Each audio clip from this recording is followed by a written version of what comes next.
There's no solution that says do nothing. Because as the tide rises, you only have one of two choices.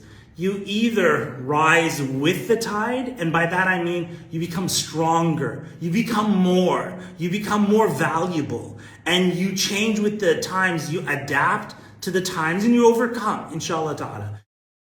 Assalamu alaikum wa rahmatullahi wa barakatuh. Bismillah, alhamdulillah, wa salatu wassalamu ala rasulillah wa ala alihi wa sahbihi man wala amma ba'd. Let me tell you an analogy that the Prophet sallallahu alaihi wasallam gave to us. He said that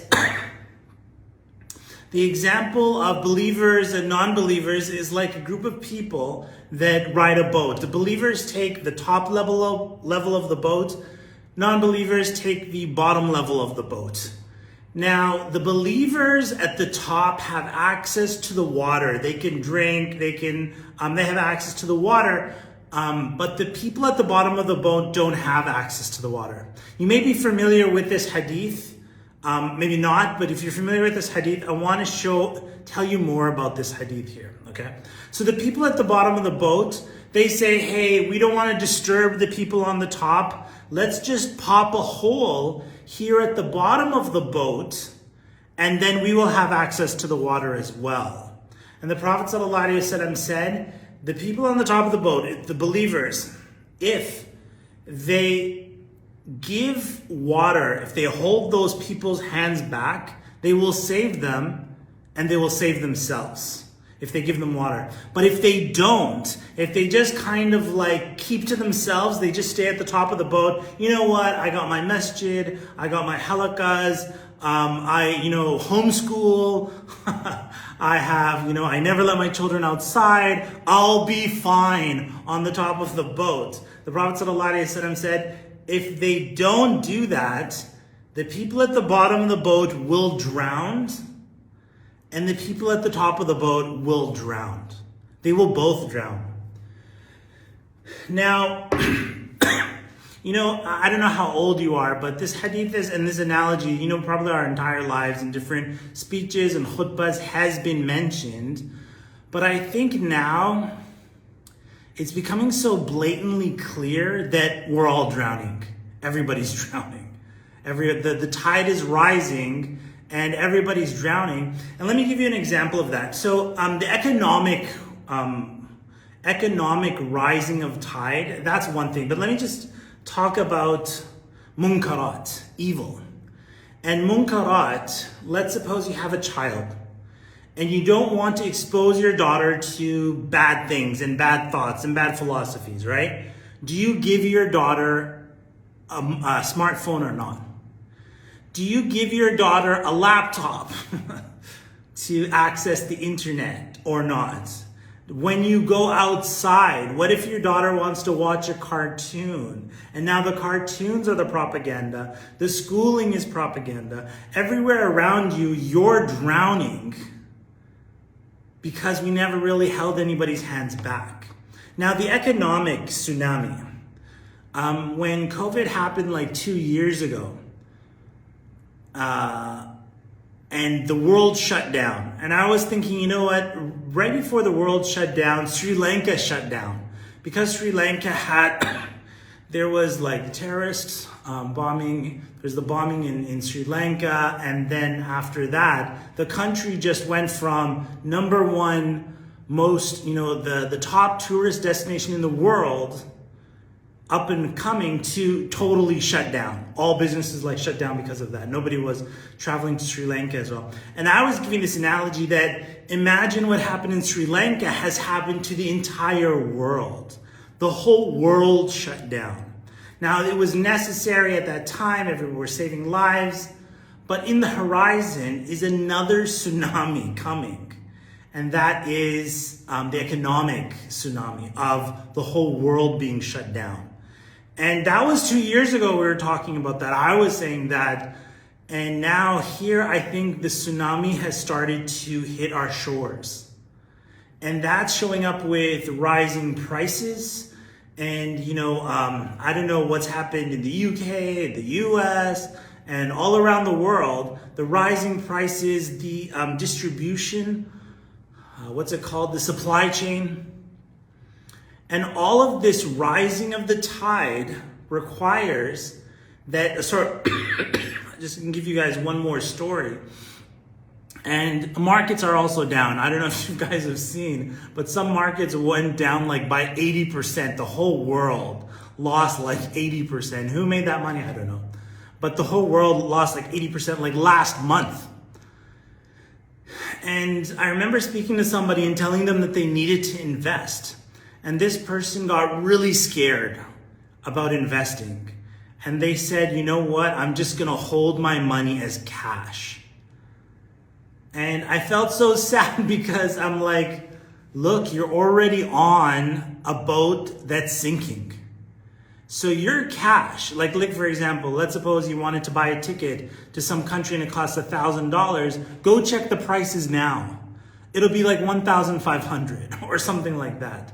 Or the rental cost is going up, or the gas prices is crazy. Gas prices are up like 300% and so on. And so all of this requires it's not a solution to stay, there's no solution that says do nothing. Because as the tide rises, you only have one of two choices. You either rise with the tide, and by that I mean you become stronger, you become more valuable, and you change with the times, you adapt to the times, and you overcome, inshallah ta'ala. You become better, new opportunities are opening up. And then your second option is do nothing and drown. Do nothing and drown. And that's not an option. So that being the case, it's not an option to drown. So that only leaves one thing, and that is to rise up. So what's really exciting is that here in this challenge, we're not just giving you guys kind of like this fancy speech and then just like, okay, now rise to the challenge. Okay, everybody go rise. No, but inshallah ta'ala, we're actually talking about what are the tools, what's needed. And I believe uniquely that you can combine your rising up with da'wah to Allah subhanahu wa ta'ala. That it doesn't have to be that, you only focus on dunya stuff and you know what, da'wah stuff can wait later. It's all about finding what your passion is, what you like to do for I'll give you an example. Let's suppose somebody loses their job. COVID happens, they get laid off, and then they're like, now I have an opportunity to follow my dreams because I have no other option really. And then this person becomes wildly successful because of that, because they followed their dreams and they're doing some service and some goodness to other people. So all of this is just this is just the precursor. This is just the welcome. So I'd like to welcome all of you guys to our challenge. We've just started getting the message out about this. And the exciting part about this challenge is that we have special guest speaker, Dean Graziosi, who's going to be joining me on the second day of our challenge to address our group here, mashallah, tabarakallah. So it's a really exciting special guest that we have. If you don't know him, maybe now is not the time to introduce him and stuff like that, but he's huge. And he's partners with Tony Robbins. So it's very exciting, inshallah ta'ala, to have him.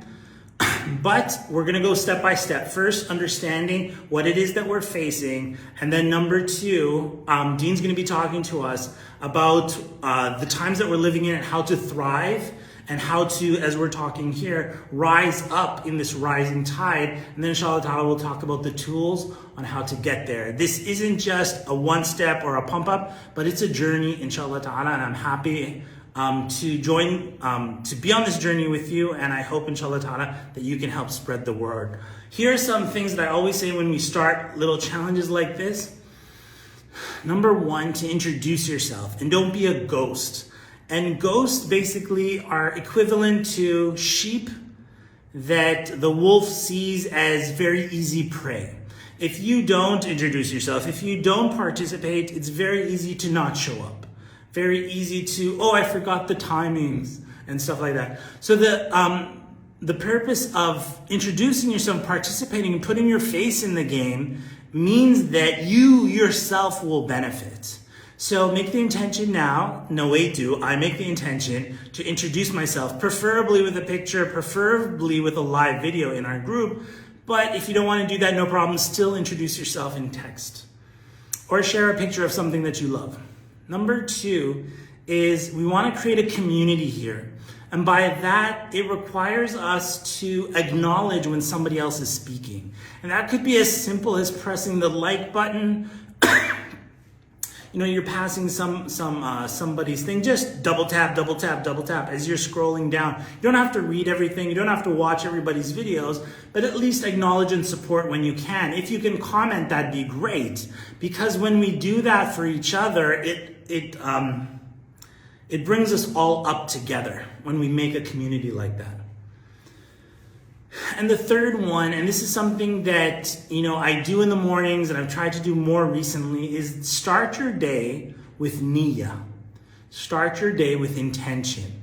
And when you start this challenge, start it with an intention, a niyyah that you want to take full benefit. You don't want just this to be something that you've, you know, joined online, but you want to make a niyyah that, you know what, with these tides rising, I want to become more. And who doesn't want that? But it requires, first and foremost, for you to make the niyyah, to show up, to be present, to implement, to take action, to introduce yourself, to make sure you're getting the most out of the program, inshallah ta'ala. And all of us are here to help you and for you to help us, bi'idhnillah. All right, that's it. This is just a quick precursor. If you can invite your friends, tell them about this live challenge. What is the website to join the challenge? I don't know. What is the website? Maybe somebody can post it in the comments, inshallah ta'ala. And, you know, tell them, like, hey, send them a WhatsApp message. Hey, join this challenge with us. It's free and everything's free, inshallah ta'ala. So welcome everybody here. All right, that's it. Just a quick precursor. Your task right now, go back into the Facebook group. If something simple, simple introduction, do a simple introduction. If you want to make it more detailed, then go live. Welcome, we'd love that. I know not everybody goes live, but you'll be committed at a higher level if you go live inside the Facebook group. Whatever you do, and then start commenting on other people's posts, people that you find interesting, just comment. I find that interesting. I think you're an interesting person. And inshallah ta'ala, let's get this warmed up, Mr. Miyagi style. All right, this is Muhammad Alshareef signing off.